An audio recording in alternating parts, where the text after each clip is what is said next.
ദൈവനാമത്തിന് മഹത്വം ഉണ്ടായിരിക്കട്ടെ. വേഗത്തിൽ വരുന്ന കർത്താവായ യേശു ക്രിസ്തുവിന്റെ അതിപരിശുദ്ധ നാമത്തിൽ നിങ്ങൾക്ക് ഏവർക്കും എന്റെ ക്രിസ്തീയ സ്നേഹവന്ദനം അറിയിക്കുന്നു.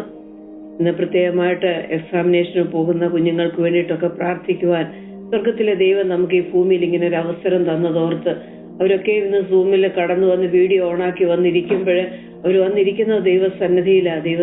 കർത്താവിന്റെ മുമ്പിൽ അവർ കടന്നു വന്നിരിക്കുന്നത്.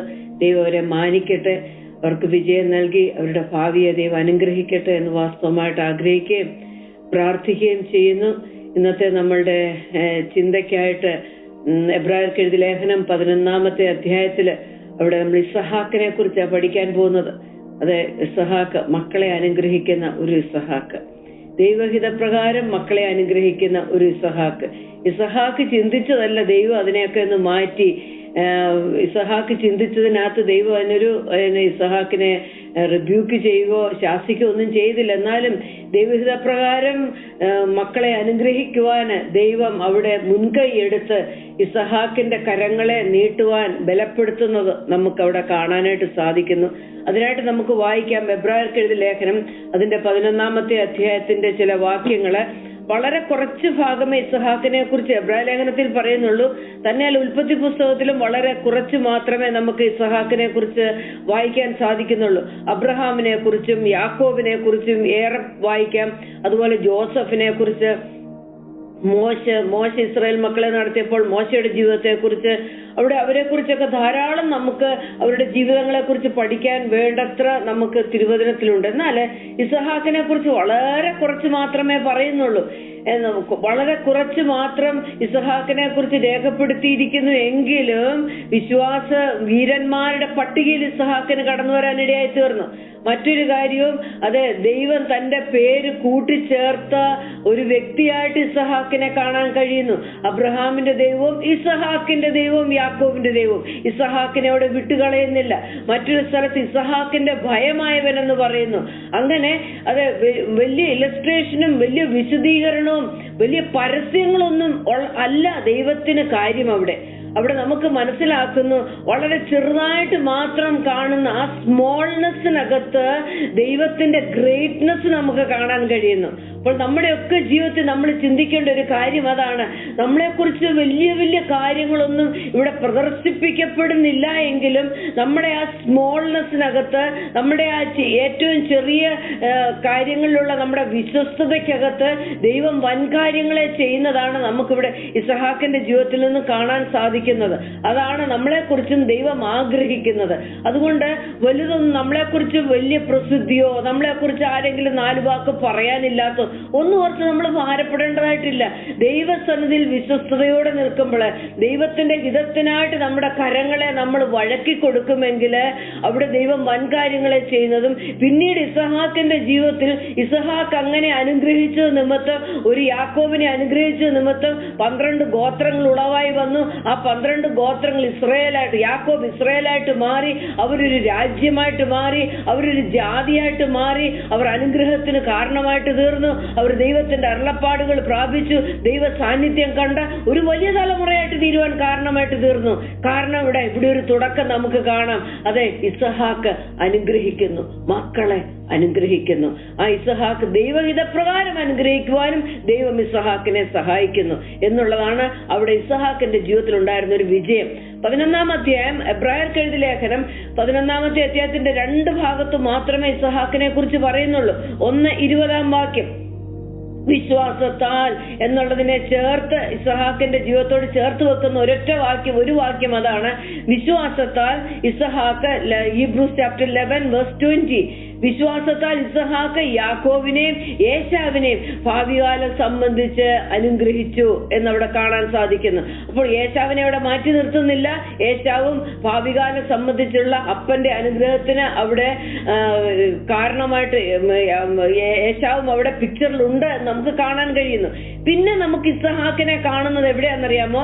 അത് എബ്രായർക്ക് എഴുതിയ ലേഖനം 11-ാമത്തെ അധ്യായത്തിന്റെ 9-10 വാക്യത്തില് അവിടെ നമ്മൾ വായിച്ചു കഴിഞ്ഞാൽ അപ്പനോട് ചേർന്നിരിക്കുന്ന വല്യപ്പൻ, പിന്നെ അപ്പന്റെ ഉപദേശങ്ങൾ കേൾക്കുവാൻ സന്നദ്ധനായിരിക്കുന്ന ഒരു ഇസഹാക്കിനെ 11-ാം അധ്യായത്തിന്റെ 9-10 വാക്യത്തിൽ കാണാം.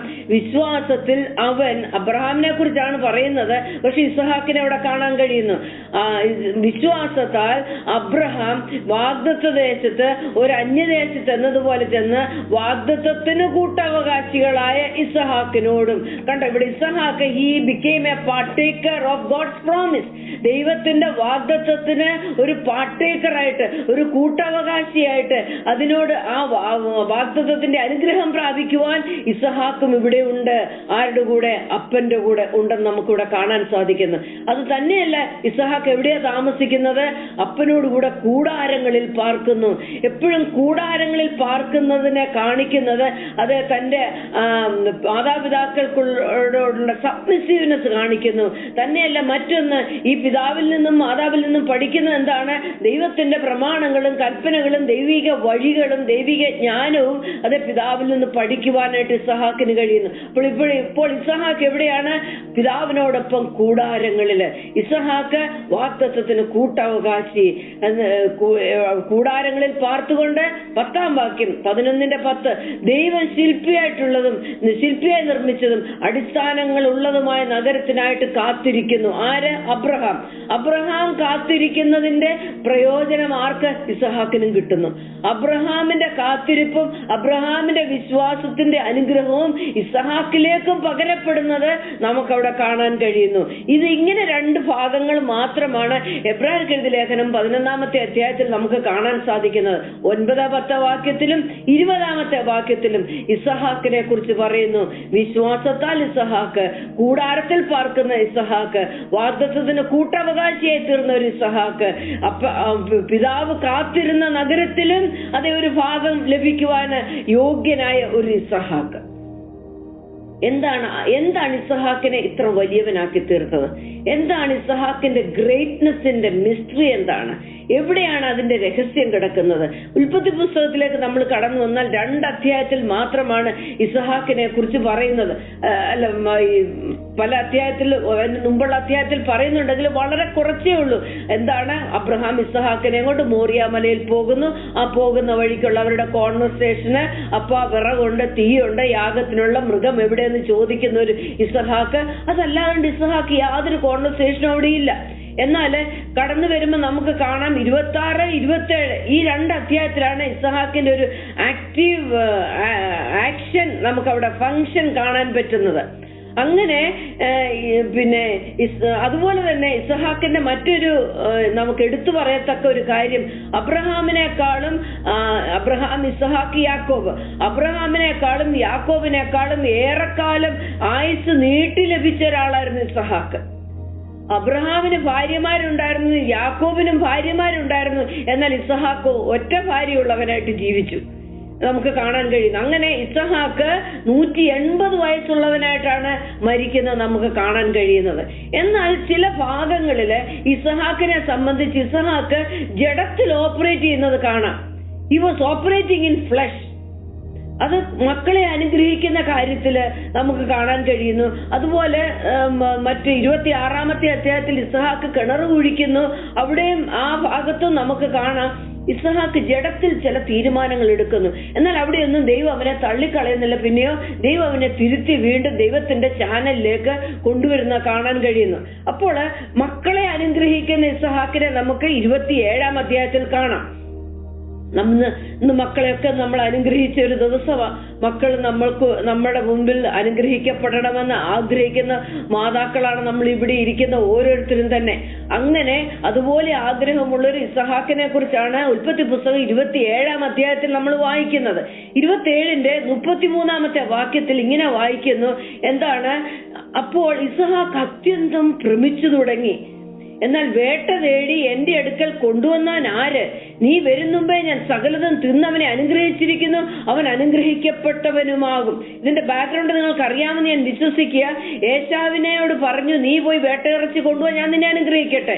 ഇത് കേട്ടു നിന്ന അമ്മ റബേക്ക പറഞ്ഞു, ദാ ചേട്ടൻ അനുഗ്രഹം കൊണ്ടുപോകുന്നു, നീ ഒരു കാര്യം ചെയ്യ്, ചേട്ടന്റെ കുപ്പായമൊക്കെ ഇട്ട് ബാക്കി വരുന്ന സ്ഥലത്ത് ഞാൻ ആടിന്റെ രോമമൊക്കെ വെച്ച് ഞാൻ പൊതിഞ്ഞു തരാം. നീ അപ്പന്റെ അടുത്ത് പോയി അതെ ആദ്യ പുത്രന് ലഭിക്കേണ്ട അനുഗ്രഹം നീ പോയി വാങ്ങിച്ചു കൊണ്ടുപോവാ.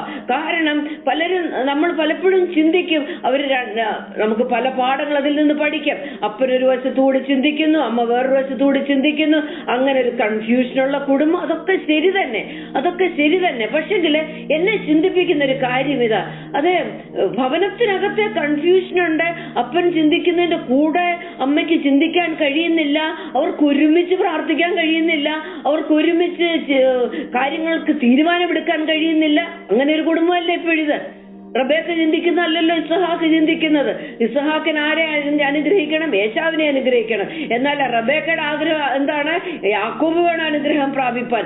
ഞാൻ ചിന്തിക്കുന്ന ഒരു കാര്യം, എനിക്ക് കിട്ടിയിരിക്കുന്ന എന്റെ കൊച്ചു ബുദ്ധിയിൽ എനിക്ക് കിട്ടിയിരിക്കുന്ന ഒരു ബോധ്യം എന്താണെന്ന് ചോദിച്ചു കഴിഞ്ഞാൽ, റബേക്ക അതെ മാനുഷിക ചിന്തയ്ക്കൊക്കെ ഉപരിയായിട്ട് ദൈവികമായിട്ടുള്ള ചിന്തയിലേക്ക് റബേക്കയുടെ ഹൃദയം ഉയരാനിടയായിട്ട് തീർന്നു. റബേക്കയ്ക്ക് മനസ്സിലായി, ഏശാവിന്റെ കയ്യില് ഈ ഫസ്റ്റ് ബോണിന്റെ അനുഗ്രഹം കൊണ്ടു കൊടുത്താൽ അവൻ അതിനെ നാനാവിധമാക്കി കളയും. അവനെ കൊണ്ട് അടുത്തത് ദൈവം ആഗ്രഹിക്കുന്നത് പോലെയുള്ള ഒരു ഇസ്രായേൽ ജനതയെ, ദൈവം ആഗ്രഹിക്കുന്നത് പോലെയുള്ള ഒരു രാജ്യം കെട്ടിപ്പടുക്കാനോ, ദൈവത്തിന്റെ വാഗ്ദത്തം അബ്രഹാമിനോട് കൊടുത്തിരിക്കുന്ന വാഗ്ദത്തം റബേക്കയും കേട്ടിട്ടുണ്ട്. അതെ പിന്നെ നിന്റെ മക്കൾക്ക് ഞാൻ ഈ ദേശം കൊടുക്കുമെന്നും അവർ അനുഗ്രഹിക്കപ്പെടുമെന്നും ഒക്കെയുള്ള വാഗ്ദത്തം കിട്ടാനിടയാവത്തില്ല ആരുടെ കയ്യിൽ? ഏശാവിന്റെ കയ്യിൽ ഇത് കിട്ടിക്കഴിഞ്ഞാൽ. ഏശാവിന് അറിയില്ല ഇതിനെ എങ്ങനെ കൈകാര്യം ചെയ്യണമെന്ന്. അങ്ങനെ ജ്ഞാനത്തോടെ ചിന്തിച്ചൊരു സ്ത്രീയായിരുന്നു റബേക്ക. അതപ്പോൾ ആരുടെ കയ്യിൽ കിട്ടിയാൽ ദൈവത്തിന്റെ വാഗ്ദത്തങ്ങൾക്ക് അനുസരിച്ച് ജീവിതത്തെ പാകപ്പെടുത്തി മുൻപോട്ട് കൊണ്ടുപോയി ആ വാഗ്ദത്തം കൈപ്പറ്റാൻ കഴിയുമെന്നുള്ളത് റബേക്കയ്ക്ക് മനസ്സിലായി. അതുകൊണ്ട് റബേക്ക എന്ത് റിസ്ക് എടുക്കാൻ തയ്യാറായി. ഒരു പക്ഷെങ്കിൽ ഇതറിഞ്ഞ ഭർത്താവ് പറയാം, നീ ഒരു താന്തോന്നിയാണെന്ന് ചിലപ്പം പറയും, നീ ഒരു അഹങ്കാരിയാണെന്ന് പറയും, ഞാൻ ചെയ്തതിന് വിപരീതമായിട്ട് നീ ചെയ്തു എന്ന് പറയും, ഇല്ലേ? പക്ഷെങ്കിൽ അവള് ചെയ്തത് ദൈവഹിതപ്രകാരമാണ് ചെയ്തത്. റബേക്ക എടുത്ത തീരുമാനം, യാക്കോബിനോട് പറഞ്ഞു നീ ഓടിപ്പൊക്കോളാൻ പറഞ്ഞു. യാക്കോബ് ഒരു തരത്തിലും മരിക്കുവാൻ റബേക്ക ആഗ്രഹിക്കുന്നില്ല. യാക്കോബ് മരിച്ചു കഴിഞ്ഞാൽ അവിടെ കൊണ്ട് തീരുക ദൈവത്തിന്റെ വാഗ്ദത്തം, ഇസ്രായേലിനുള്ള വാഗ്ദത്തം, അതെ അവിടെ കൊണ്ട് തീരുക. അതുകൊണ്ട് റബേക്ക അതൊക്കെ ഭർത്താവിനോടൊന്നും അനുവാദം ചോദിക്കാതെ ചില കാര്യങ്ങൾ നമ്മൾ ദൈവസന്നിധിയിൽ വെച്ച് ചിന്തിക്കുമ്പോൾ നമ്മൾ എല്ലാ കാര്യത്തിനും അങ്ങേരുടെ കയ്യിൽ നിന്ന് ഒരു പ്രാപിക്കാൻ ഇരുന്ന് കഴിഞ്ഞാൽ ദൈവഹിതം പലതും ചെയ്യാൻ നമുക്ക് കഴിയത്തില്ല. അനുഭവത്തിൽ കൂടി പറയുന്ന കാര്യമാണ് ഞാനിതൊക്കെ. ദൈവഹിതത്തെയും ദൈവത്തിന്റെ വഴിയെയും മനുഷ്യരുടെ വഴികൾക്ക് മുകളിൽ നമ്മൾ വെക്കണം. ചില കാര്യങ്ങൾ നമുക്ക് പേഴ്സണലായിട്ട് എടുക്കേണ്ട തീരുമാനങ്ങളുണ്ട്. അവിടെ നമ്മളെ വീട്ടുകാരുടെയും നാട്ടുകാരുടെയും ബന്ധുക്കളുടെ എല്ലാ അഭിപ്രായം ചോദിക്കാനിരുന്നാൽ ഒരിക്കലും ദൈവഹിതത്തിൽ മുന്നേറാൻ കഴിയത്തില്ല. ഇവിടെ ഒരു റബേക്കയെ നമുക്ക് കാണാൻ കഴിയുന്നു. അത് ഇസ്ഹാക്കിനോട് ഓരോ അനുവാദവും ചോദിക്കാതെ തന്റെ ഓമനപുത്രനായ യാക്കോബിനെ കൊണ്ടുവന്ന് ഇങ്ങനെ മുൻപിൽ കൊണ്ടു നിർത്തി അനുഗ്രഹം പ്രാപിക്കുന്നു. അപ്പൊ നമ്മുടെ വിഷയം ഇസ്ഹാക്കാണല്ലോ. അവിടേക്ക് ഞാൻ എന്റെ ഹൃദയം അങ്ങോട്ട് പോയത് കൊണ്ട് അങ്ങ് പറഞ്ഞു പോയതാ. അപ്പോൾ ഇവിടെ നമുക്ക് കാണാം, ഇസഹാക്ക് ഓർത്തത് ആരെ അനുഗ്രഹിക്കാനാ? ഏശാവിനെ അനുഗ്രഹിക്കണം എന്നൊക്കെ ഓർത്ത് വലിയ കലത്തിൽ വെള്ളവുമായിട്ട് ഇങ്ങനെ ഇരിക്കുക. ഏശാവ് കൊണ്ടുവരുന്ന വേട്ടയിറച്ചിയൊക്കെ തിന്നിട്ട് നോക്കണം, ജഡത്തിൽ ഓപ്പറേറ്റ് ചെയ്യുന്ന ഒരു ഇസഹാക്കിനെ നമുക്കിവിടെ കാണാം. തന്റെ വയറിന്റെ വിശപ്പാ മുൻപിൽ നിൽക്കുന്നത്. ദൈവത്തിന്റെ ഹൃദയത്തിന്റെ വിശപ്പല്ല ഇസഹാക്കിന്റെ അകത്തുള്ളത്. ഇന്ന് നമ്മുടെ അകത്തുള്ള വിശപ്പ് എന്താ? ഇന്ന് നമ്മുടെ അകത്തുള്ള ആപ്പിറ്റൈറ്റ്, നമ്മുടെ ആപ്പിറ്റൈറ്റ് ആണ് നമ്മളെ എവിടേക്ക് നയിക്കുന്നത്. ഒരു മനുഷ്യന്റെ വിശപ്പ് ആ മനുഷ്യനെ എവിടെയും കൊണ്ടെത്തിക്കുന്നത്. ധനത്തിനുള്ള ആപ്പിറ്റൈറ്റ് ആണെങ്കിൽ അതിനുള്ള വഴികളിലേക്ക് കൊണ്ടുപോകും. പ്രശസ്തിക്ക് വേണ്ടിയിട്ടുള്ള ആപ്പിറ്റൈറ്റ് ആണെങ്കിൽ അതിനു വേണ്ടിയിട്ട് ആ മനുഷ്യൻ പ്രയത്നിക്കാൻ തുടങ്ങും, പ്രവർത്തിക്കാൻ തുടങ്ങും. എന്നാൽ ദൈവഹിതം ചെയ്യുവാനുള്ള ഒരു ആപ്പിറ്റൈറ്റ്, ഒരു വിശപ്പാണ് നമ്മുടെ അകത്ത് ഉള്ളത് എങ്കിൽ നമ്മളെ അപ്രകാരം ദൈവം നയിക്കാനിടയായി തീരും. ഇവിടെ ഇസഹാക്കിന്റെ ഇപ്പോഴത്തെ വിഷയം എന്താണെന്നറിയാം? ഇസഹാക്കിന് നല്ല ഇച്ചിരി ഇറച്ചിയൊക്കെ കൂട്ടാൻ വെച്ച് ഇസഹാക്കിന് കഴിക്കണം.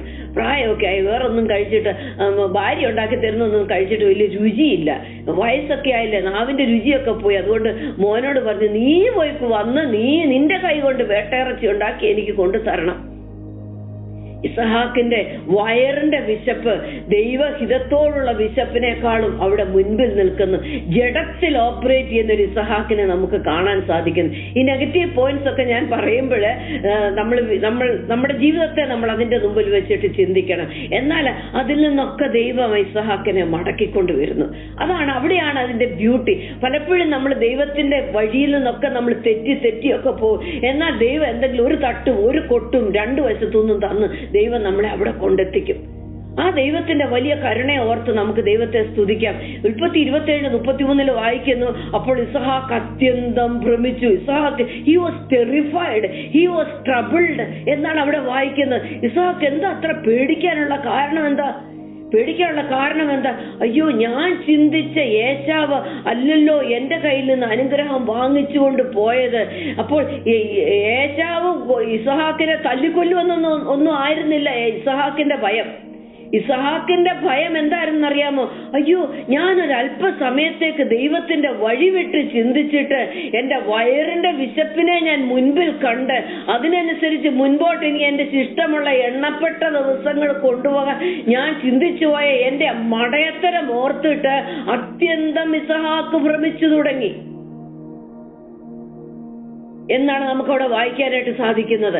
അപ്പോൾ ഇസഹാക്ക് അങ്ങനെ ഭ്രമിച്ചു തുടങ്ങി. ഇസഹാക്കിന് ഭയമായി. പക്ഷെങ്കിൽ ഇസഹാക്ക് ഒരിക്കലും ദൈവത്തിന്റെ കയ്യെ വളച്ചിട്ട് ഇല്ല, എന്റെ മൂത്ത മകന് തന്നെ വേണം ഈ അനുഗ്രഹമെന്ന് ഇസഹാക്ക് ഒരിക്കലും നിർബന്ധം പിടിക്കുന്നില്ല. ഇസഹാക്ക് പറഞ്ഞു, ഞാൻ കൊടുത്തത് കൊടുത്തു, ഞാൻ അവനെ അനുഗ്രഹിച്ചു, ഇനി ഞാനത് തിരിച്ചെടുക്കത്തില്ല. കാര്യം ഇസഹാക്കിന് മനസ്സിലായി ദൈവം എന്നെ കൊണ്ട് അങ്ങനെ ചെയ്യിച്ചത്. പലപ്പോഴും നമ്മൾ ജഡത്തിൽ നമ്മൾ ഓപ്പറേറ്റ് ചെയ്യാൻ തീരുമാനിക്കുമ്പോൾ ദൈവം നമ്മളെ മടക്കി അവന്റെ വഴിയിൽ കൊണ്ടുവരുമ്പോൾ അതിനോട് നമ്മൾ റിബല്യസ് ആവരുത്.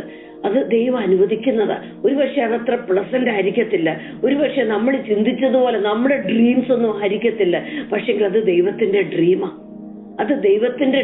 നമ്മുടെ ജീവിതത്തിൽ നിന്ന് ഓർത്തിട്ട് നമ്മൾ അതിനു വേണ്ടിയിട്ട് മസിൽ പിടിക്കാനായിട്ട് പോകരുത്. ഇവിടെ ഇസഹാക്ക് ഭ്രമിച്ചു, ഇസഹാക്ക് ട്രബിൾഡായി. പക്ഷെങ്കിൽ ഇസഹാക്ക് ഒരിക്കലും ദൈവത്തിന്റെ കയ്യെ മടക്കി കൊണ്ടുവരാനായിട്ട് ആ ദൈവത്തിനെ ഫോഴ്സ് ചെയ്യുന്നില്ല ദൈവത്തെ എന്നുള്ളത് നമുക്കിവിടെ കാണാൻ സാധിക്കുന്നുണ്ട്. അങ്ങനെ ഒരു അരഗന്റ് അറ്റംപ്റ്റ് എടുക്കാൻ ഇസഹാക്ക് തയ്യാറാകുന്നില്ല. ദൈവത്തിന്റെ ഹിതത്തിന് ഇസഹാക്ക് അങ്ങ് കീഴ്പ്പെടുക ചെയ്യുന്നത്. അതെ, യാക്കോബിനെ അനുഗ്രഹിച്ചു. അതിനകത്ത് ഇസഹാക്കിന് ഒരു റിഗ്രറ്റും ഉണ്ടായില്ല.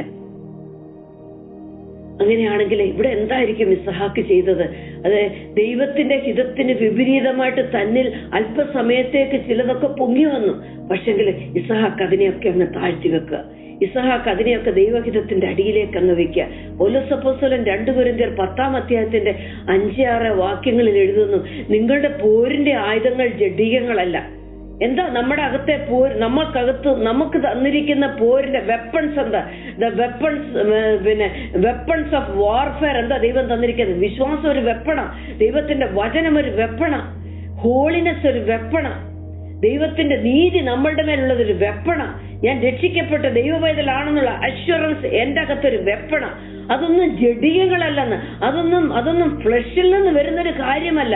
അതിനെക്കുറിച്ച് പൗലോസ് അപ്പോസ്തലൻ പറയുന്നത് കോട്ടകളെ തകർക്കും. അത് എത്ര കെട്ടിപ്പൊക്കുന്ന മനുഷ്യനോ പിശാചോ ആരൊക്കെ ആയിക്കൊള്ളട്ടെ, എത്ര വലിയ കോട്ടകളെ കെട്ടിപ്പൊക്കിയാലും അതിനെ ഇടിക്കാൻ ശക്തിയുണ്ട് നമ്മുടെ അകത്ത് വന്നിരിക്കുന്ന ഈ വെപ്പൺ കൊണ്ട്. വിശ്വാസമോ ദൈവത്തിന്റെ വചനം എന്നുള്ള ഈ വെപ്പൺസ് ഒക്കെ കൊണ്ട് ഇതിനെ എന്ത് തരത്തിലുള്ള മതിലിനെയാ നമ്മൾ വെട്ടി താഴിടേണ്ടത്? എന്ത് തരത്തിലുള്ളതിനെയാ നമ്മൾ ഇടിച്ചു താഴിടേണ്ടത്? അതിന്റെ 5-ാം വാക്യം, സങ്കല്പങ്ങളും ദൈവത്തിന്റെ പരിജ്ഞാനത്തിന് വിപരീതമായിട്ട് പൊങ്ങുന്ന എല്ലാ ഉയർച്ചയും ഇടിച്ചു കളഞ്ഞ് ഏത് വിചാരത്തെയും ക്രിസ്തുവിനോടുള്ള അനുസരണത്തിനായിട്ട് പിടിച്ചടക്കി. ഇവിടെ ഒരു ഇസഹാക്ക് ദൈവത്തിന്റെ വിചാരത്തിന് വിപരീതമായിട്ട് അവന്റെ ഹൃദയത്തിൽ ഉയർന്ന ചില കാര്യങ്ങളുണ്ടായിരുന്നു. എന്നാൽ ആ തിരിച്ചറിവിലേക്ക് കടന്നു വന്നപ്പോൾ അതിനെ അനുസരണത്തിനായിട്ട് പിടിച്ചടക്കുന്ന ഒരു ഇസഹാക്കിനെ നമുക്ക് കാണാൻ കഴിയുന്നു. നമുക്കൊരു നല്ല പാഠം ഇവിടെ പഠിക്കാനില്ലേ? പലപ്പോഴും അതെ, നമ്മളുടെ ഭാവിയെ കുറിച്ചുള്ള തീരുമാനം കുഞ്ഞുങ്ങളെ കുറിച്ചുള്ള തീരുമാനം, എന്റെ കുഞ്ഞ് ഇങ്ങനെ ആയിത്തീരണം, എന്റെ കുഞ്ഞ് ഈ സ്ട്രീം തന്നെ എടുക്കണം. ഒരുപാട് മിസ്റ്റേക്ക് അങ്ങനെ മാതാപിതാക്കൾ വരുത്തി വെക്കുന്നുണ്ട്. കുഞ്ഞുങ്ങളെ നമ്മൾ ആഗ്രഹിക്കുന്നത് പോലെ ഒരു ഡോക്ടർ ആവണം, നമ്മൾ ആഗ്രഹിക്കുന്നത് പോലെ ആകണം. എന്നാൽ അവരുടെ അകത്തുള്ള അവരുടെ പൊട്ടൻഷ്യൽ എന്താണെന്ന് കണ്ടുപിടിച്ച് അതിലേക്ക് അവരെ ചാനലൈസ് ചെയ്ത് പ്രാർത്ഥനയോടെ വിടാനുള്ള ഒരു ആഗ്രഹം, ഒരു ഹൃദയം നമുക്ക് എപ്പോഴും ഉണ്ടായിരിക്കണം.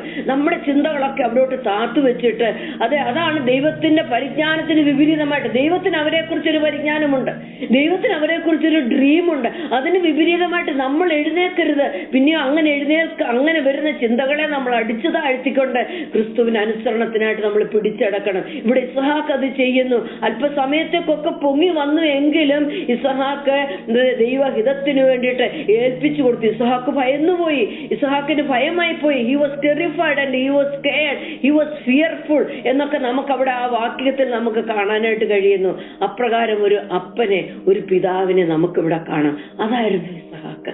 അതുകൊണ്ട് ലേഖകൻ ഒട്ടും മടിച്ചില്ല എബ്രായ ലേഖനത്തിൽ ഇസ്ഹാക്കിന്റെ പേരെഴുതി ചേർക്കാൻ. ഇസ്ഹാക്കിനെ ഒരു തരത്തിലും പുറത്ത് മാറ്റി നിർത്താൻ കഴിയത്തില്ല. അല്പ വാക്യങ്ങളൊക്കെ മാത്രമേ ഈ തോറായില് ഉൽപ്പത്തി പുസ്തകത്തിലുള്ള ഉള്ളൂ എങ്കിൽ പോലും അതിൽ നിന്ന് അത് എബ്രായ ലേഖന കർത്താവ് എഴുതി വെച്ചു. വിശ്വാസത്താൽ ഇസ്ഹാക്ക് യാക്കോബിനെയും ഏശാവിനെയും ഭാവികാലം സംബന്ധിച്ച് അനുഗ്രഹിച്ചു. വിശ്വാസത്താൽ അവരെ അനുഗ്രഹിച്ചു എന്നാ പറയുന്നത്. എത്ര കറക്റ്റ് ആയിട്ടാണ് പറയുന്നത് എന്ന് പറഞ്ഞാൽ വിശ്വാസത്താൽ ഒരു വിൽപത്രം ഇസ്ഹാക്ക് അവിടെ ഉണ്ടാക്കി വെച്ചു. വിശ്വാസത്താൽ. അപ്പോൾ അങ്ങനെ അബ്രഹാം, ഇസ്ഹാക്ക്, യാക്കോബ്, അബ്രഹാമിന്റെ നിരയിൽ കടന്നു വരാനായിട്ട് അതെ ആർക്ക്? ഇസ്ഹാക്കിന് കഴിഞ്ഞു എന്ന് നമുക്ക് കാണാൻ സാധിക്കുന്നു. അങ്ങനെ ഭാവിയിൽ ഒരു വലിയ ജാതി ഉളവായി വരാൻ ഇസ്ഹാക്കിന്റെ അനുഗ്രഹം, ഇസ്ഹാക്കിന് പറ്റിയ തെറ്റ് കാരണമായിട്ട് തീർന്നു. നമുക്ക് പറ്റിയ തെറ്റ്, നമ്മുടെ കണ്ണിൽ പറ്റുന്ന തെറ്റ് ദൈവത്തിന് വലിയ പദ്ധതി ചെയ്തെടുക്കാൻ പറ്റും. പലപ്പോഴും നമുക്ക് തെറ്റെന്ന് തോന്നും, നമുക്കൊരു മിസ്റ്റേക്ക് ആയിട്ട് തോന്നും. പക്ഷെങ്കിൽ അത് ദൈവത്തിന്റെ കണ്ണിൽ മിസ്റ്റേക്ക് അല്ലേ. എന്നെ കൊണ്ട് അങ്ങനെ ഒരു മിസ്റ്റേക്ക് ദൈവം അങ്ങ് ചെയ്യിച്ചതാ. ഒരു ദൈവ പൈതലിനെ കൊണ്ട് ചിലപ്പോഴും വഴി മാറ്റി വിടുമ്പോൾ അത് ദൈവത്തിന്റെ കണ്ണിൽ അത് ഏറ്റവും പെർഫെക്റ്റ് ആയിരിക്കും എന്നുള്ളത് നമ്മൾ മനസ്സിലാക്കണം. അപ്പോൾ അങ്ങനെ ഇസ്ഹാക്കിനെ കുറിച്ച് ഇവിടെ പറയുന്നത് നമുക്ക് കാണാൻ സാധിക്കുന്നു. അങ്ങനെ ഇസ്ഹാക്കിനെ കുറിച്ച് നമ്മൾ പറഞ്ഞില്ലേ, വലിയൊരു റെക്കഗ്നൈസ്ഡ് ഒന്നും അല്ലായിരുന്നു ആള്. പക്ഷെങ്കിൽ ഇസ്ഹാക്കിന്റെ ജീവിതം ദൈവത്തിന് മഹത്വം കൊണ്ടുവന്നു. അങ്ങനെ മക്കളെ അനുഗ്രഹിച്ച ഒരു ഇസ്ഹാക്കിനെ നമുക്ക് കാണാൻ കഴിയുന്നു. മറ്റൊരു പ്രധാന കാര്യം ഇസ്ഹാക്കിന്റെ ജീവിതത്തിൽ നടന്നു. അപ്പോൾ ആദ്യത്തെ ഒരു കാര്യം, രണ്ട് പ്രധാനപ്പെട്ട കാര്യം ഇസ്ഹാക്കിന്റെ ജീവിതത്തിൽ വളരെ സിഗ്നിഫിക്കന്റ് ആയിട്ടുള്ളത്. ഒന്ന്, മക്കളെ അനുഗ്രഹിച്ച ദൈവം. അതാണല്ലോ നമ്മളിപ്പോൾ വായിച്ചത്. വിശ്വാസത്താൽ ഇസ്ഹാക്ക് യാക്കോബിനെയും ഏശാവിനെയും അനുഗ്രഹിച്ച് ഭാവികാലം സംബന്ധിച്ച് അവരെ അനുഗ്രഹിച്ച് ഒരു വിൽപത്രം ഉണ്ടാക്കി എന്ന്. അവിടെ മിസ്റ്റേക്ക് പറ്റിയെങ്കിലും ദൈവം ഇസ്ഹാക്കിനെ തിരുത്തുന്നു, അത് അനുഗ്രഹത്തിനാക്കി തീർക്കുന്നു. അതൊരു ഭാഗം. രണ്ടാമത് ഇസ്ഹാക്കിന്റെ ജീവിതത്തിൽ നടന്നൊരു വലിയ കാര്യം എന്താണെന്ന് ചോദിച്ചു കഴിഞ്ഞാല്, ഇസ്ഹാക്ക് കിണർ കുഴിക്കുന്നവനായിരുന്നു. ഇസ്ഹാക്കിന് ഇങ്ങനൊരു കുഴപ്പമുണ്ട്. എന്നാൽ ഇസ്ഹാക്ക് കിണർ കുഴിക്കുന്നവൻ. അപ്പോൾ മറ്റു പലരെ കുറിച്ച് എഴുതിയിരിക്കുന്നതിനേക്കാളും ഒരല്പം വ്യത്യസ്തമായിട്ടാണ് ഇസ്ഹാക്കിന്റെ ജീവിതത്തിലുള്ളത്. അബ്രഹാം ആരായിരുന്നു? അബ്രഹാം കൂടാരവാസിയായിരുന്നു. അബ്രഹാം ഒരു വാണ്ടറർ ആയിരുന്നു. അവന് ദേശം വിട്ട് അവൻ ഇറങ്ങി നടന്നവനായിരുന്നു. വിശ്വാസികളുടെ പിതാവായിരുന്നു അബ്രഹാം. ദൈവത്തിന്റെ സ്നേഹിതനായിരുന്നു. എന്ന ആടുമാടുകൾ ഉണ്ടായിരുന്നത് കൊണ്ട് ആടുമാടുകളെ വളർത്തുന്ന ദാസിദാസന്മാർ ഭവനത്തിലുണ്ടായിരുന്നു. അങ്ങനെയൊക്കെ അബ്രഹാമിന് പലതരത്തിലുള്ള ടൈറ്റിൽ നമുക്ക് കാണാൻ സാധിക്കുന്നു. അതുപോലെ തന്നെ യാക്കോബിനെ കുറിച്ചും, യാക്കോബ് ഒരു ഇടയനായിരുന്നു എന്ന് കാണാം. പിന്നെ യാക്കോബിനെ കുറിച്ച് പ്രധാനമായിട്ടൊരു ടൈറ്റിൽ നമുക്ക് എല്ലാവർക്കും അറിയാമല്ലോ, ഉപായി. എന്നാൽ ഇവരെക്കാളൊക്കെ വ്യത്യസ്തമായ ഒരു ടൈറ്റിലുള്ളവനായിരുന്നു ആര്? ഈ ഇസ്ഹാക്ക്. കിണർ കുഴിക്കാൻ സമർത്ഥന, കിണറിന് സ്ഥാനം കാണാൻ സമർത്ഥന. അപ്പോൾ തന്നെയല്ല, ഭയങ്കര സമാധാന കാംക്ഷിയ. ആരോടും വഴക്കിന് പോയി ഒരു കാര്യം സാധിക്കാനായിട്ട് ഇസ്ഹാക്ക് ഒട്ടും തീരുമാനിച്ചില്ല. ഇസ്ഹാക്കിന്റെ ജീവിതത്തിൽ ഒരു പ്രത്യേക മാർക്കിംഗ് ആയിരുന്നു അതൊക്കെ. ഇസ്ഹാക്കിന്റെ ലാൻഡ് മാർക്കായിരുന്നു. ഒന്ന്, കിണർ കുഴിക്കുന്നവനായിരുന്നു. രണ്ട്, ആരോടും സമാധാനം ആചരിക്കാൻ വളരെ താല്പര്യമുള്ളവനായിരുന്നു ഇസ്ഹാക്ക്. അങ്ങനെ 26-ാമത്തെ അധ്യായത്തിലാണ് ഈ കിണർ കുഴിയെ കുറിച്ച് നമുക്ക് കാണാൻ സാധിക്കുന്നത്. അതിനുശേഷമാണ് ഈ മക്കളെ അനുഗ്രഹിക്കുന്നത്. അതാണ് പക്ഷെ ഞാൻ ആദ്യം പറഞ്ഞത്. എന്നാൽ നമുക്ക് 26-ാമത്തെ അധ്യായത്തിലേക്ക് കടന്നു വരാം. ഉൽപ്പത്തി 26-ൽ ഇസ്ഹാക്ക് കിണർ കുഴിക്കുക. അവിടെ എന്താണ്? തന്റെ പിതാവായ അബ്രഹാമിന്റെ കാലത്ത് കുഴിച്ച് 26:18 തന്റെ പിതാവായ അബ്രഹാമിന്റെ കാലത്ത് കുഴിച്ചതും അബ്രഹാം മരിച്ച ശേഷം ഫെലിസ്ത്യർ നികത്തിക്കളഞ്ഞതുമായ കിണറുകൾ ഇസ്ഹാക്ക് പിന്നെയും കുഴിച്ചു. തന്റെ പിതാവ് അവയ്ക്കിട്ടിരുന്ന പേര് തന്നെ ഇട്ടു. തന്റെ പിതാവായ വിശ്വാസികളുടെ പിതാവായ അബ്രഹാമിന്റെ കാലത്ത് ചില കിണറുകൾ കുഴിച്ചിരുന്നു. അബ്രഹാം മരിച്ച ശേഷം എന്ത് പറ്റി? ശത്രുക്കൾ വന്ന് അതിന്റെ മേൽ ചെളി വാരി എറിഞ്ഞിട്ട് അതിനെ നികത്തിക്കളഞ്ഞപ്പോ ഇസ്ഹാക്ക് ഓർത്തില്ല, അത് പോയെങ്കിൽ പോട്ടെ, അതിനി നമുക്ക് വേണ്ട, അപ്പൻ മരിച്ചു, ഇനി അപ്പന്റെ ഒന്നും നമുക്ക് വേണ്ട എന്നൊന്നും ഇസ്ഹാക്ക് തീരുമാനിച്ചില്ല. അപ്പനിട്ട നല്ല അടിസ്ഥാനങ്ങള്, അപ്പൻ പറഞ്ഞ കൂടാരത്തിൽ വെച്ച് പറഞ്ഞു തന്ന വിശ്വാസത്തിന്റെ വാക്കുകള്, അപ്പൻ വെച്ചിട്ട് പോയ നല്ല പൈതൃകം, അതൊക്കെയും ഇസ്ഹാക്ക് മുറുകെ പിടിച്ചു. നല്ല ലെഗസി ഇസ്ഹാക്ക് മുറുകെ പിടിച്ചു. അപ്പൻ കുഴിച്ച കിണറിനെ അലക്ഷ്യമാക്കി ഇസ്ഹാക്ക് കളഞ്ഞില്ല. ഫെലിസ്ത്യർ നികത്തി കളഞ്ഞു എങ്കിലും ശത്രുവല്ലേ അതിനെ നികത്തി കളഞ്ഞത്. അതുകൊണ്ട് ഇസ്ഹാക്ക് അതിനെ വെറുതെ വിട്ടില്ല. പിന്നെയോ അത് എന്ത് ചെയ്തു? ഇസ്ഹാക്ക് വീണ്ടും അതിനെ കുഴിച്ചു എന്നാ 18-ാം വാക്യത്തിൽ വായിക്കുന്നത്. കുഴിച്ചിട്ട് തന്റെ പിതാവ് അവയ്ക്ക് ഇട്ടിരുന്ന പേര് തന്നെ ഇട്ടു. അപ്പോൾ പേര് പോലും മായ്ച്ചു കളഞ്ഞു പിശാച്. ഫെലിസ്ത്യരുടെ പേര് പോലും മായ്ച്ചു കളഞ്ഞു. നമ്മുടെ ജീവിതത്തിലെ പലപ്പോഴും നമ്മളുടെ പിതാക്കന്മാർ എന്ന് പറയുമ്പോൾ നമുക്ക് ഏറ്റവും ഉറച്ച് വിശ്വസിക്കാൻ പറ്റുന്ന അബ്രഹാം, ഇസ്ഹാക്ക്, യാക്കോബ്. ബിബ്ലിക്കലി നോക്കിയാൽ നമ്മുടെ പിതാക്കന്മാര് അബ്രഹാം, ഇസ്ഹാക്ക്, യാക്കോബ് ഇല്ല. ദൈവഭക്തന്മാരായ നമ്മുടെ ഫിസിക്കലി ഉള്ള പിതാക്കന്മാര്, അവരെ നമുക്ക് ഒഴിഞ്ഞു കളയാനും വിട്ടുകളയാനും പറ്റത്തില്ല. അവരൊക്കെ തുടങ്ങി വെച്ച ചില കാര്യങ്ങളുണ്ട്, വിശ്വാസത്തിന് ചില പാതകളുണ്ട്. അവരൊക്കെ അവരുടെ ജീവനെ പോലും വെച്ചിട്ട് സുവിശേഷ വേലയ്ക്കൊക്കെ ഇറങ്ങിപ്പോയ നമ്മുടെ നല്ല പിതാക്കന്മാരൊക്കെ ഉണ്ട്. ഈ കാലങ്ങളിലൊന്നും അത് കാണാനില്ല. ഈ കാലങ്ങളിൽ ന്യൂ ജെൻ ഒക്കെ വന്നപ്പോഴേ സഞ്ചിയും തൂക്കിക്കൊണ്ടു പോകുന്ന പിതാവിന്റെ ആ ട്രഡീഷനൊക്കെ കൊണ്ട് മാറിയിട്ട് ഇപ്പൊ പുതിയ രീതികളൊക്കെ ആയി തീർന്നു. ഇസ്ഹാക്ക് അങ്ങനെയൊന്നും ചെയ്തില്ല. തന്റെ പിതാവിന്റെ ആ ജനറേഷൻ ഗ്യാപ്പ് ഒന്നും ഇസ്ഹാക്കിന് വലിയ കാര്യമായിരുന്നില്ല. അപ്പൻ കിണർ കുഴിച്ച്, അപ്പനുള്ള കാലത്ത് അന്ന് അപ്പൻ വയലിൽ ജോലി ചെയ്യുമായിരുന്നു, അപ്പൻ കാളെ പൂട്ടാൻ പോകുമായിരുന്നു. ഇന്ന് നമ്മൾക്ക് വൈറ്റ് കോളർ ജോബേ ചെയ്യത്തുള്ളൂ, നമ്മുടെ ഡിഗ്നിറ്റിക്ക് അതൊന്നും പറ്റത്തില്ല എന്നൊന്നും ഇസ്ഹാക്ക് തീരുമാനിച്ചില്ല. അപ്പൻ അന്ന് കുഴിച്ച കിണറിന് എന്തോ കാരണമുണ്ടെന്നറിയാം. കാരണം കിണർ കുഴിച്ചെങ്കിലേ കുടുംബത്തെ പോറ്റാൻ പറ്റത്തുള്ളൂ, കിണർ കുഴിച്ചെങ്കിലേ അല്പം വെള്ളം കുടിക്കാൻ പറ്റത്തുള്ളൂ. ഇന്നത്തെ പോലുള്ള മുനിസിപ്പാലിറ്റി വെള്ളമൊന്നും അന്നില്ല. ഇന്നത്തെ പോലെ പൈപ്പിൽ കൂടെ നമുക്ക് എവിടെയും എപ്പോഴും പിന്നെ അതുപോലെ ബോട്ടിൽ കിട്ടുന്ന ബോട്ടിൽ വാട്ടർ ഒന്നും അന്നില്ല. കിണറെന്ന് പറയുന്നത് ഏറ്റവും അത്യാവശ്യമായ ഒരു കാര്യമാണ്. തന്റെ കുടുംബത്തെ പോറ്റാൻ, തന്റെ ജീവൻ നിലനിർത്തണമെങ്കിൽ അന്ന് ഈ ഭൂമിയിൽ ഒരു കിണർ വേണം. അതുകൊണ്ട് അബ്രഹാം ചെയ്തത് ഒരിക്കലും ഔട്ട്ഡേറ്റഡ് ആയിട്ട് പോയില്ല. ഇസ്ഹാക്കിന് ഫെലിസ്ത്യർ നികത്തിക്കളഞ്ഞെങ്കിലും ഇസ്ഹാക്ക് ആ കിണറൊക്കെ കുഴിക്കാൻ ഇടയായിട്ട് തീർന്നു. വീണ്ടും കുഴിച്ചു. അബ്രഹാം കൊടുത്ത അതേ പേര് തന്നെ ആ കിണറിന് ഇസ്ഹാക്ക് ഇട്ടു എന്നാണ് നമ്മൾ വായിക്കുന്നത്.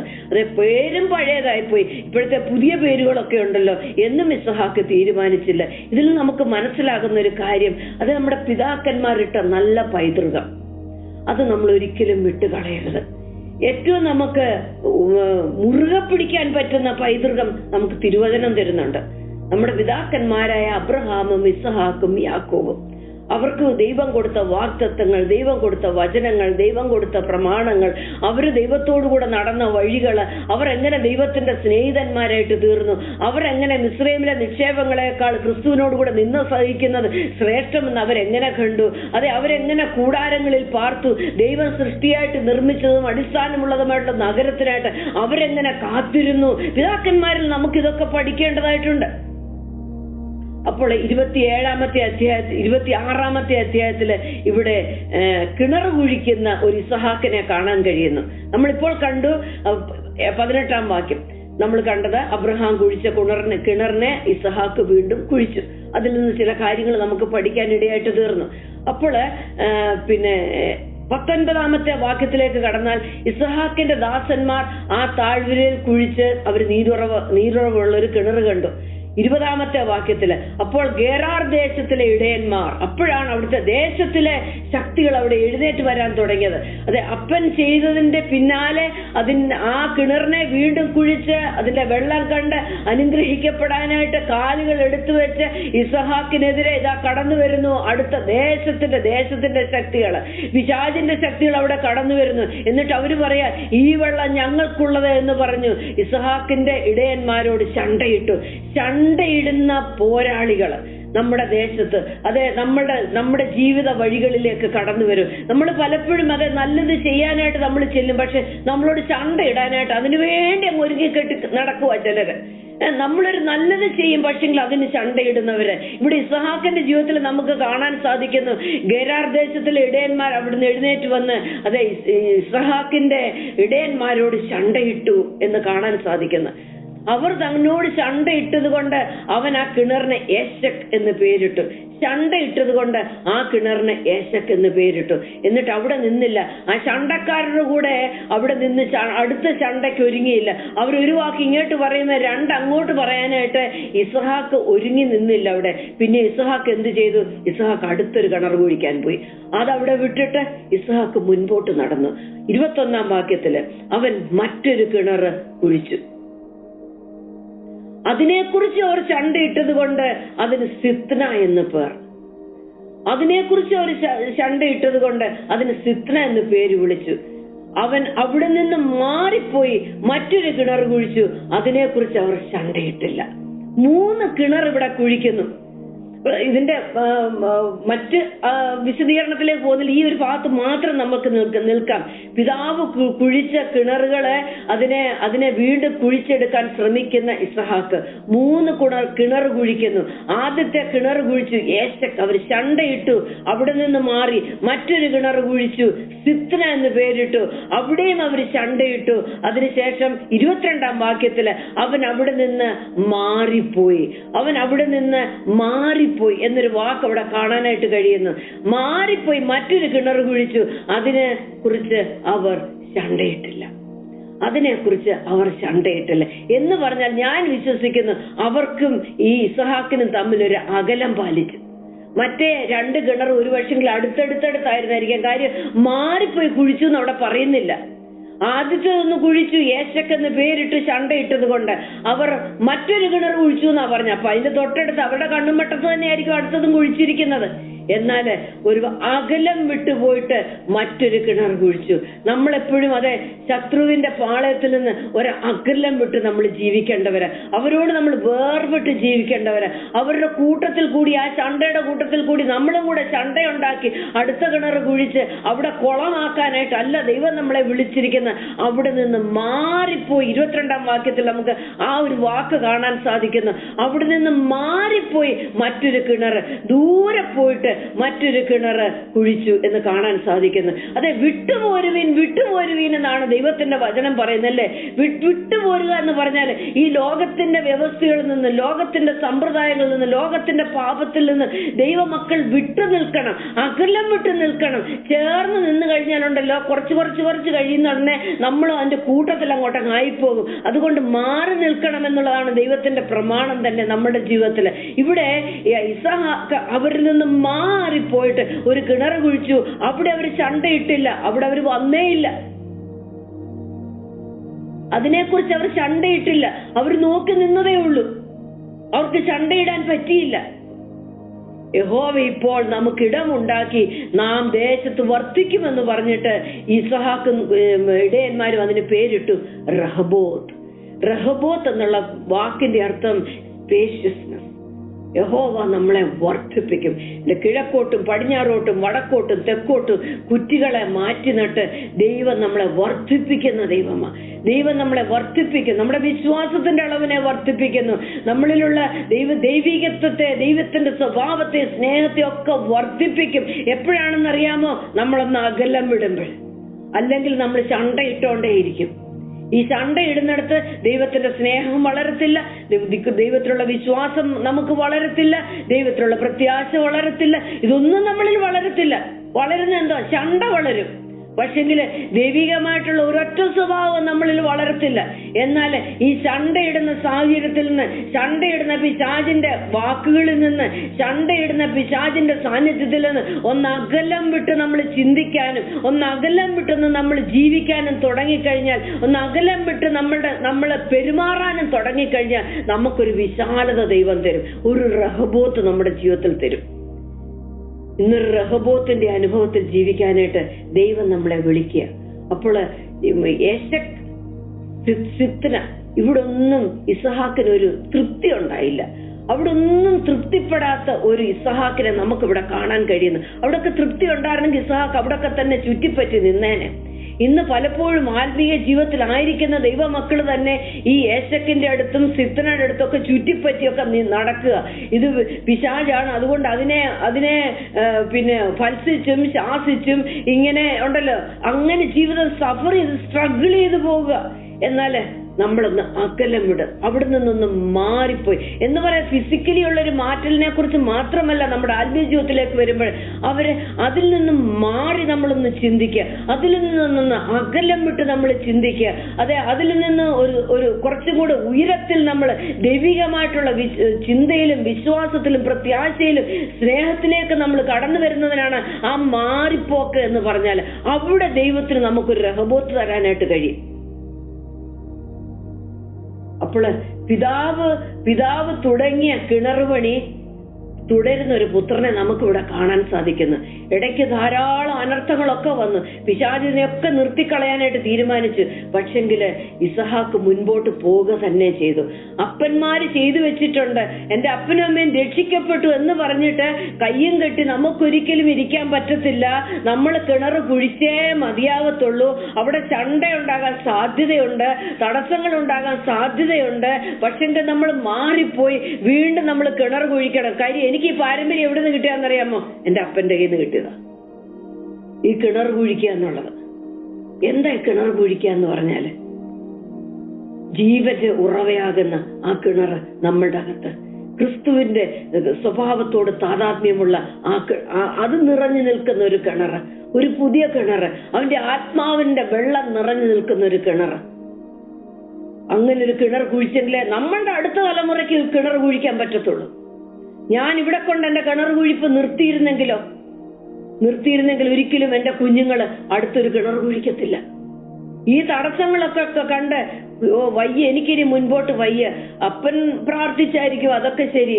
പക്ഷെങ്കില് എനിക്കിനിയും ഇങ്ങനൊരു റിസ്ക് വെച്ചൊരു വിശ്വാസ ജീവിതം എനിക്കിനി വേണ്ട എന്ന് പറഞ്ഞ് നിർത്തിക്കഴിഞ്ഞാൽ അതേ നമ്മളുടെ തലമുറകൾക്ക് അവർ ഒരിക്കലും അതേ ഒരു കിണറ്റിൽ നിന്ന് വെള്ളം കോരി കുടിക്കുന്ന ഒരു അനുഭവം, ആത്മാവിന്റെ പ്രവാഹത്തെ അനുഭവിക്കുന്ന ഒരു അനുഭവം, ആത്മാവിന്റെ വെള്ളത്തെ കുടിക്കുന്ന ഒരു അനുഭവം, ദൈവസ്നേഹത്തിൽ നിറയുന്ന ഒരു അനുഭവം അനുഭവിപ്പാൻ നമ്മുടെ തലമുറകൾക്ക് കഴിയത്തില്ല.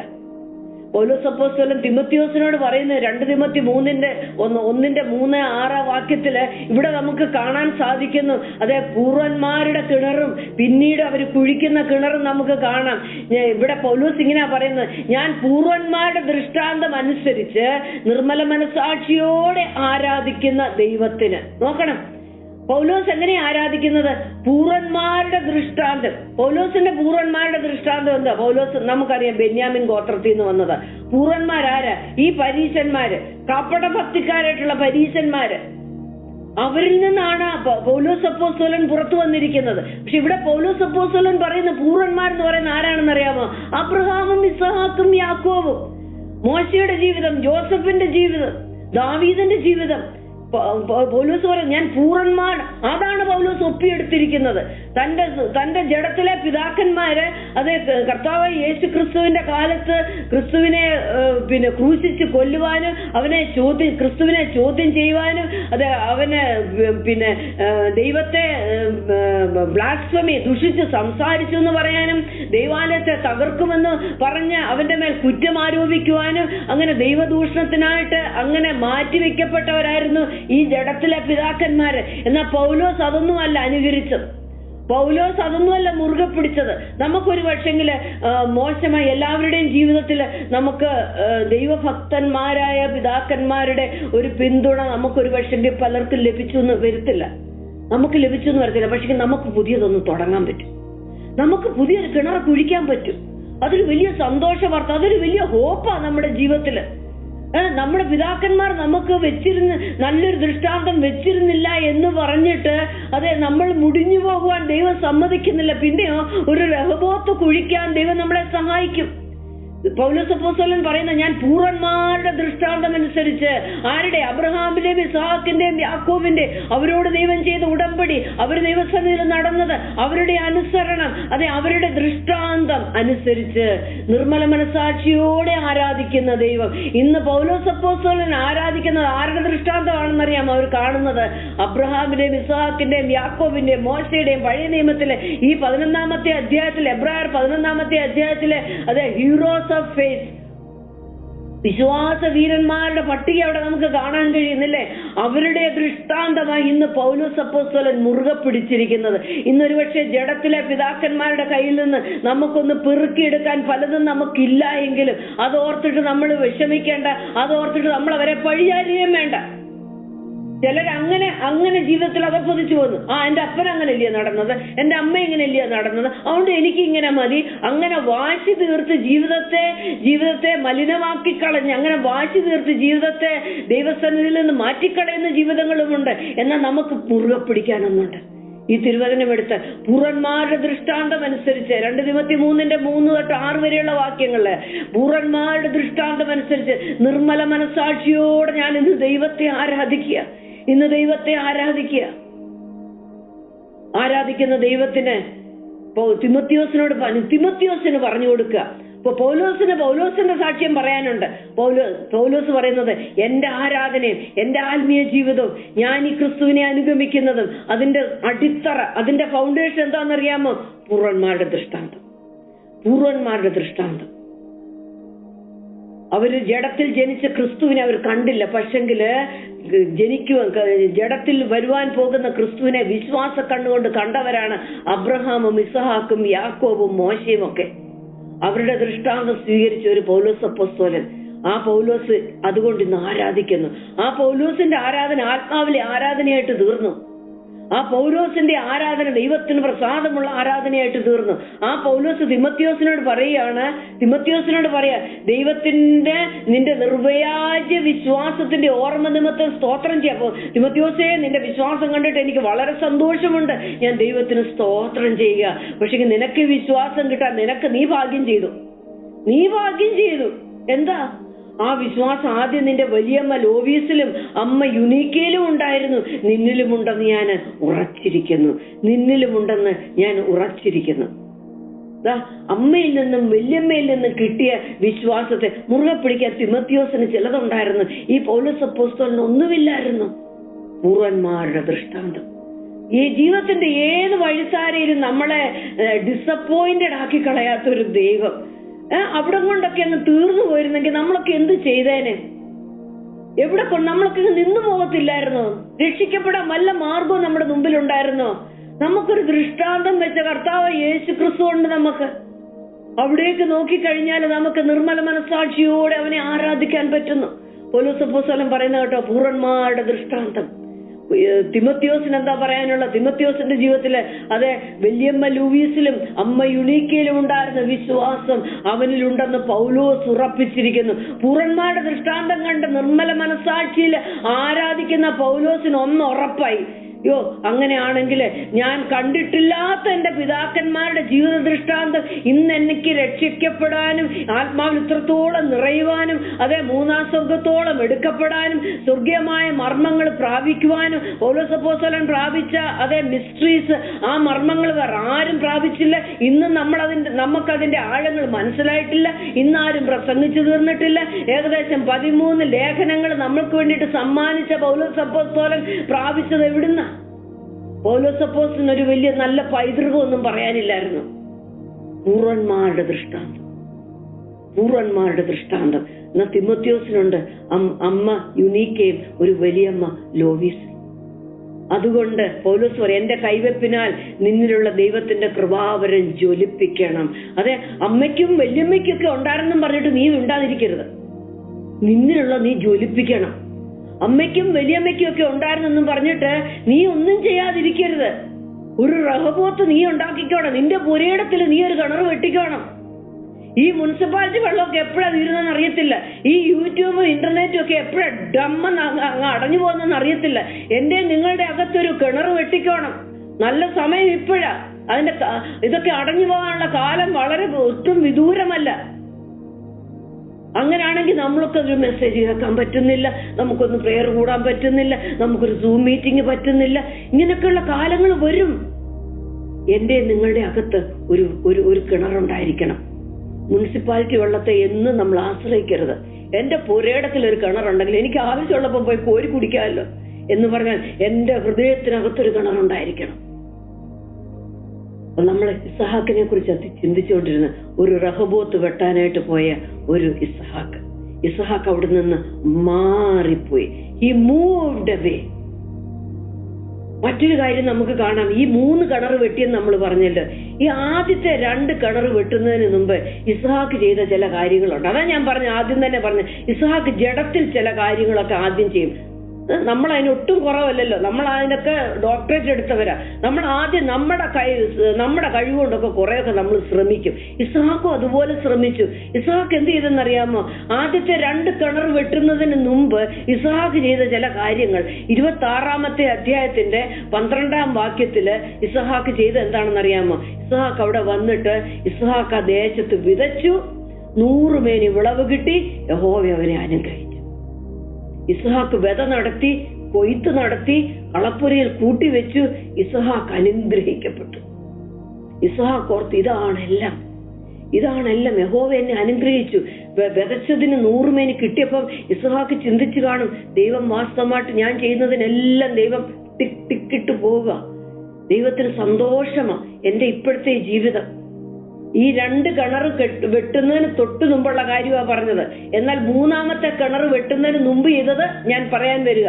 ഈ ആദ്യത്തെ 2 കിണർ ഉപയോഗമില്ലാതെ പോയ, പ്രയോജനപ്പെടാതെ പോയ, ചണ്ടയും എനിമിറ്റിയുമായിരുന്ന 2 കിണർ വെട്ടുന്നതിന് മുമ്പ് ഇസ്ഹാക്ക് എന്ത് ചെയ്തു? ഇസ്ഹാക്ക് വിതച്ചു, ഇസ്ഹാക്ക് 100 മേനി വിളവ് കിട്ടി, ദൈവം യഹോവനെ അനുഗ്രഹിച്ചു. ഒരു കുഴപ്പമില്ല, ദൈവം അനുഗ്രഹിക്കും. തന്നെ കാത്തിരിക്കുന്നവർക്ക് വേണ്ടിയിട്ട്. കരയുന്ന കാക്ക കുഞ്ഞുങ്ങൾക്ക് മതത്തിന്റെ ആഹാരം കൊടുക്കുന്ന ദൈവമാണ് നമ്മുടെ ദൈവം. കരയുന്നവർക്ക് ദൈവം ഉത്തരം കൊടുക്കും. നമ്മുടെ ആവശ്യങ്ങളെ ദൈവം നിറവേറ്റും. പിന്നെ ഇസ്ഹാക്ക് ചെയ്ത മറ്റൊരു കാര്യം 13-ാമത്തെ വാക്യത്തില് ഇസ്ഹാക്കിന് എന്ത് പറ്റി? അവൻ വർദ്ധിച്ച് മഹാധനവാനായിട്ട് തീർന്നു.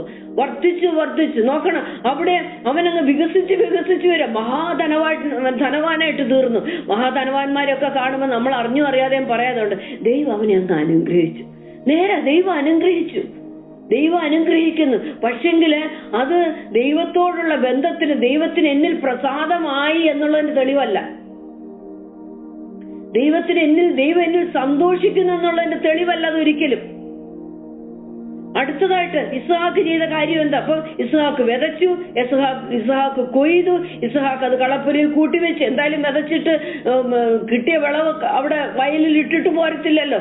ഇസ്ഹാക്ക് കളപ്പുര പണിഞ്ഞു കാണും. ഇസ്ഹാക്ക് അതെല്ലാം ശേഖരിച്ച് ഇസ്ഹാക്ക് ഒത്തിരി സന്തോഷിച്ചു. വീണ്ടും 14-ാമത്തെ വാക്യത്തിൽ ഇസ്ഹാക്കിന് എന്തുണ്ടായി? ഇസ്ഹാക്കിന് ആട്ടിൻകൂട്ടങ്ങളും വളരെ ദാസീദാസന്മാരും ഉണ്ടായിരുന്നു. നോക്കണം, ഇതെല്ലാം അങ്ങ് ദേശത്തിന് ഭാരമായിട്ട് തീരത്തക്കോണം ഇസ്ഹാക്കിന്റെ ബിസിനസ് അങ്ങ് വർദ്ധിച്ചു. ആട്ടിൻകൂട്ടങ്ങൾ ശത്രുവിന് അസൂയ തോന്നുമാർ അവിടെ ഉണ്ടായിരുന്നു. പറയുന്ന അങ്ങനെ, ഫെലിസ്ത്യർക്ക് അവനോട് അസൂയ തോന്നി. അപ്പോൾ ഈ 2 കിണർ വെട്ടുന്നതിന് തൊട്ടു മുമ്പ് ഇസ്ഹാക്ക് ചെയ്ത കാര്യങ്ങളാണ് ഇതൊക്കെ. പിന്നീട് ഇസ്ഹാക്ക് കൂടാരം അടിച്ചു. 17-ാമത്തെ വാക്യത്തിൽ ഇസ്ഹാക്ക് ഓർത്തു, ഇതാണ് നല്ല സ്ഥലം സെറ്റിൽ ചെയ്യാനായിട്ട്. മഞ്ഞുള്ള സ്ഥലം, നല്ല സ്ഥലം. ഇവിടെ ഒരു പൊളിറ്റിക്സും ഇല്ല, ഒന്നുമില്ല. ആരും നമ്മൾ ഉപദ്രവിക്കാനും വരത്തില്ല. പിന്നെ കുറച്ച് വിതയ്ക്കണം, കൊയ്യണമെന്നൊക്കെ ഉള്ളതേ ഉള്ളൂ. ആ ചെല്ലുന്ന സമയത്ത് ഒരു ബുദ്ധിമുട്ടേ ഉള്ളൂ. അത് കഴിയുമ്പോൾ ഒക്കെ ശരിയാകും, നമുക്കിവിടെ അങ്ങ് പാർക്കാം എന്ന് പറഞ്ഞ് 26-ാം അധ്യായത്തിന്റെ 17-ാം വാക്യത്തിൽ ഗേരാർ താഴ്വരയിൽ ഇസ്ഹാക്ക് കൂടാരമടിച്ചു. ഗേരാർ താഴ്വരയിൽ കൂടാരം അടിക്കാനല്ല ദൈവം ഇസ്ഹാക്കിനെ അവിടെ തെരഞ്ഞെടുത്തത്. പിന്നെ ശത്രുക്കൾ ജീവിക്കുന്നിടത്ത്, ഫെലിസ്ത്യർ ജീവിക്കുന്നതിന്റെ ഇടയ്ക്ക് പോയി നിൽക്കാനല്ല ഇസ്ഹാക്കിനെ ദൈവം വിളിച്ചത്. അപ്പൊ എന്താ ചുരുക്കം പറഞ്ഞാല് അനുഗ്രഹങ്ങളൊക്കെ കിട്ടിയിടത്ത് ഇസ്ഹാക്കിനൊരു ടെറിട്ടറി അങ്ങ് ഉണ്ടാക്കി. നമുക്കറിയാം ചില ടെറിട്ടറി ഫിഷ് ഉണ്ട്, അതിനെ അക്വേറിയത്തിൽ ഇട്ട് കഴിഞ്ഞാൽ ഉണ്ടല്ലോ, പാരറ്റ് ഫിഷ്, അതിന്റെ സ്ഥലത്ത് വേറെ ഒന്നിനും അത് അടുപ്പിക്കത്തില്ല. അതിന്റെ ഭാര്യ അതിന്റെ കുഞ്ഞുങ്ങളും മാത്രം മതി, വേറെ ആരും അങ്ങോട്ട് അടുപ്പിക്കത്തില്ല. അതിന്റെ ടെറിട്ടറി വേറെ ആർക്കും തുറന്നു കൊടുക്കത്തില്ല. എന്നതുപോലെ ഇസ്ഹാക്കിന്റെ ഒരു കംഫർട്ടബിൾ സോണങ്ങ് ഉണ്ടാക്കി, വിതച്ചു, കൊയ്തു, കളപ്പുര കൂട്ടി, മഹാധനവാനായിട്ട് തീർന്നു. ആട്, മാട്, ദാസിമാര്, വേലക്കാര്, കൂട്ടത്തില് പിശാചിന്റെ ഫെലിസ്ത്യരുടെ കുറെ അസൂയെ, ഇതെല്ലാം കൊണ്ട് ഇസ്ഹാക്ക് അവിടെ പാർക്കുക. പിന്നെ എങ്ങനെയാ ചണ്ട ഉണ്ടാകാതിരിക്കുന്നത്? പിന്നെ എങ്ങനെയാ സിഫ്നയും മെച്ചക്കും ഒക്കെ ഉണ്ടാകാതിരിക്കുന്നത്? എന്നാൽ അടുത്ത മൂന്നാമത്തെ കിണർ വെട്ടുമ്പോണ്ടല്ലോ, ആദ്യത്തെ 2 കിണറിന് മുമ്പ് ഇസ്ഹാക്ക് ചെയ്ത് ഇതൊക്കെയാ. എന്നാൽ മൂന്നാമത്തെ കിണർ മാറിപ്പോയി ഇസ്ഹാക്ക് കിണർ വെട്ടിയപ്പോഴുണ്ടല്ലോ, ഇസ്ഹാക്കിന് അവിടെ വലിയ വർധന ഉണ്ടായി, ഇസ്ഹാക്കിന് സ്പേഷ്യസ്നെസ് ഉണ്ടായി. ഇസ്ഹാക്ക് തീരുമാനിച്ചു, ഇവരോട് ചണ്ടയ്ക്ക് ഞാൻ പോകുന്നില്ല, ഞാൻ സമാധാനത്തിനായിട്ട് ഞാൻ പോവുക, ഞാൻ പിന്നെ സമാധാനത്തിന്റെ വിശാലമേറിയ വഴി ഞാൻ തിരഞ്ഞെടുക്കാനായിട്ട് ഞാൻ പോവുക, എനിക്കിവിടെ ഞാൻ എന്റെ വേരുറപ്പിക്കാനായിട്ട് ഞാൻ തീരുമാനിക്കുന്നില്ല എന്ന് ഇസ്ഹാക്ക് അവിടുന്ന് തീരുമാനിച്ചിട്ട് മുൻപോട്ട് പോകുന്ന ഒരു ഇസ്ഹാക്കിനെ നമുക്ക് അവിടെ കാണാനായിട്ട് സാധിക്കുന്നത്. അങ്ങനെ വന്നപ്പോൾ ഇസ്ഹാക്ക് എവിടേക്കാ പോയെന്നറിയാം? 23-ാമത്തെ വാക്യത്തിൽ അവൻ ബർശേബയ്ക്ക് പോയി. ഗേരാറിൽ നിന്ന് ഇപ്പൊ ഇസ്ഹാക്ക് എവിടെ പോയി? ബർശേബയ്ക്ക് പോയി. ബർശേബ എന്നുള്ള വാക്കിന്റെ അർത്ഥം എന്താണെന്നറിയാമോ? The place of 7 Wells. 7 കിണറുകളുള്ള, 7 നീരുറവുകളുള്ള സ്ഥലത്തേക്ക് ആണ് ഇവൻ പോയിരിക്കുന്നത്. നമുക്ക് പലപ്പോഴും തോന്നും ഇതാ നല്ലതെന്ന്. ദൈവം നമുക്ക് വേണ്ടിയിട്ട് വലിയ കാര്യങ്ങൾ ഒരുക്കി വെച്ചിരിക്കുമ്പോൾ നമ്മൾ ഉള്ളത് കൊണ്ട് തൃപ്തിപ്പെടരുത്. ഉള്ളിടത്ത് നമ്മൾ വേലി കെട്ടി അവിടെ നമ്മൾ നിൽക്കരുത്. എന്നാൽ 3-ാമത്തെ കിണർ വെട്ടിക്കഴിഞ്ഞിട്ട് ഇസ്ഹാക്കിന്റെ ആറ്റിറ്റ്യൂഡ് മാറി, ഇസ്ഹാക്കിന്റെ പ്രവൃത്തി മാറി. ഇസ്ഹാക്കിന് ഇപ്പം വിതയ്ക്കുന്നതും കൊയ്യുന്നതിനകത്തൊന്നും ഇസ്ഹാക്കിന് താല്പര്യമില്ല. ആടിനെയും മാടിനെയും വർദ്ധിപ്പിക്കുന്നതിലൊന്നും ഇസ്ഹാക്കിന് താല്പര്യമില്ല. ഇസ്ഹാക്ക് എന്താ ചെയ്തത്? അങ്ങനെ അങ്ങോട്ട് മാറി, അവിടുന്ന് മാറിക്കഴിഞ്ഞപ്പോൾ ആദ്യം തന്നെ ദൈവം എന്താണ് ചെയ്തതെന്നറിയാമോ? ഇസ്ഹാക്കിന് പ്രത്യക്ഷനായി. ദൈവം വന്ന് ഇസ്ഹാക്കിന് പ്രത്യക്ഷനായി. ആദ്യത്തെ 2 കിണർ വെട്ടുന്നതിന് മുമ്പൊന്നും ഇസ്ഹാക്കിന് പ്രത്യക്ഷനായില്ല ദൈവം. ഇസ്ഹാക്കിന് ദൈവം പ്രത്യക്ഷനായി 24-ാം വാക്യത്തിൽ.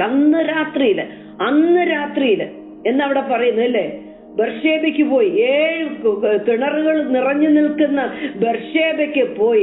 അവിടെ ചെന്നപ്പോഴ് ദൈവം ഇസ്ഹാക്കിന് പ്രത്യക്ഷനായി.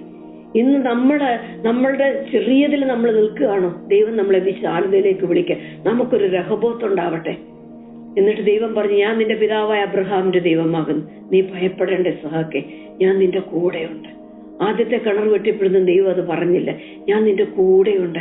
നിന്റെ ദാസനായ അബ്രഹാം നിമിത്തം, നിന്റെ അപ്പനായ അബ്രഹാം നിമിത്തം ഞാൻ നിന്നെ അനുഗ്രഹിച്ച് നിന്റെ സന്തതിയെ വർദ്ധിപ്പിക്കും. ദൈവം പ്രത്യക്ഷനായി ഇസ്ഹാക്കിന്. ദൈവം ഓർമ്മപ്പെടുത്തുന്നു, തന്റെ പിതാവിന് കൊടുത്ത വാഗ്ദത്തങ്ങളെ ദൈവം ഓർമ്മപ്പെടുത്തുന്നു. ദൈവത്തിന്റെ പ്രസൻസ് അഷ്വർ ചെയ്യുന്നു. ഞാൻ നിന്റെ കൂടെ എപ്പോഴും ഉണ്ട്, ഞാൻ നിന്റെ കൂടെ ഇരിക്കും എന്ന് ദൈവം പറയുന്നു. 28-ാമത്തെ വാക്യത്തില് അതിനുശേഷം അങ്ങനെ വന്നതുകൊണ്ട് എന്ത് പറ്റുന്നു? അതിനുശേഷം അവിടെ നമുക്ക് അടുത്തൊരു കാര്യം വായിക്കാൻ കഴിയുന്നു. 25-ാമത്തെ വാക്യത്തില് യാഗപീഠം പണിതു. ഇതിനു മുമ്പൊന്നും ഇസ്ഹാക്ക് മറന്നുപോയ ഒരു യാഗപീഠം പണിയാനും ദൈവത്തെ ആരാധിക്കുന്ന കാര്യം അവിടൊന്നും അല്ലായിരുന്നു. ഇസ്ഹാക്കിന് ശ്രദ്ധ തന്റെ സാമ്രാജ്യം വലുതാക്കുന്നതിലായിരുന്നു. പ്രാർത്ഥിച്ച് എങ്ങനെങ്കിലും കാര്യങ്ങളൊക്കെ നേടി വലുതാക്കി ഹല്ലേലൂയ പറയാനായിരുന്നു. ഇവിടെ വന്നപ്പോൾ ഇസ്ഹാക്കിന് മനസ്സിലായി, എനിക്കൊരു യാഗപീഠം പണിയണം. ഇസ്ഹാക്ക് ദൈവത്തെ ആരാധിച്ചു. 25-ാം വാക്യത്തിൽ അവൻ യഹോവയ്ക്ക് ഒരു യാഗപീഠം പണിതു. അവൻ ദൈവത്തെ ആരാധിച്ചു. അവിടെ അവൻ കൂടാരമടിച്ചു. നേരത്തെ അവൻ കൂടാരമടിച്ച് അവിടെ അങ്ങ് പാർത്തു, അവിടെ അങ്ങ് വേരങ്ങ് ഉറപ്പിക്കുമായിരുന്നു. പക്ഷെങ്കില് ഇവിടെ വന്നപ്പോ ദൈവം അവന്റെ വേരിളക്കി വിട്ടപ്പോഴേ ഇവിടെ അവൻ വീണ്ടും കൂടാരമടിച്ച് ഇവിടെ അവൻ ദൈവത്തെ ആരാധിക്കുന്നു. ദൈവം നമ്മളെ കുറിച്ച് ആഗ്രഹിക്കുന്ന എന്താണെന്ന് അറിയാമോ? അവനെ നിർമ്മല മനസാക്ഷിയോടെ ആരാധിക്കുന്ന ഒരു യാഗപീഠം നമ്മുടെ ജീവിതം കൊണ്ട് പണിയാൻ ദൈവം ആഗ്രഹിക്കുന്നു.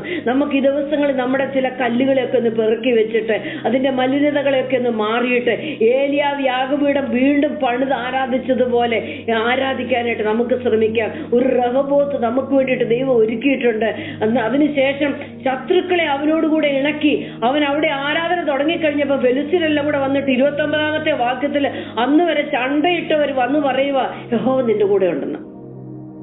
യഹോവയാൽ നീ അനുഗ്രഹിക്കപ്പെട്ടവനാ. 28-ാം വാക്യത്തിൽ പറയാം, യഹോവ നിന്റെ കൂടെ ഉണ്ട്. അതുകൊണ്ട് അത് സ്പഷ്ടമായിട്ട് ഞങ്ങൾ അറിയുന്നു. അതിനു മുമ്പൊന്നും അവരറിഞ്ഞില്ല.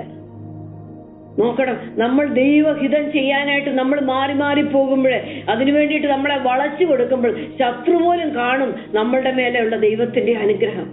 എന്നിട്ട് അവര് പറയുക, ഒരു ഞങ്ങളോടൊന്ന് കൂട്ടുകൂടാമോ എന്നാ ചോദിക്കുന്നത്. ഞങ്ങൾക്കും നിനക്കും തമ്മിൽ ഒരു സത്യബന്ധം ഉണ്ടാക്കണം, എന്നോടൊന്ന് കൂട്ടുകൂടാമോ, എന്നോട് പിണങ്ങല്ലേ എന്നാണ് ശത്രുക്കൾ വന്ന് പറയുന്നത്.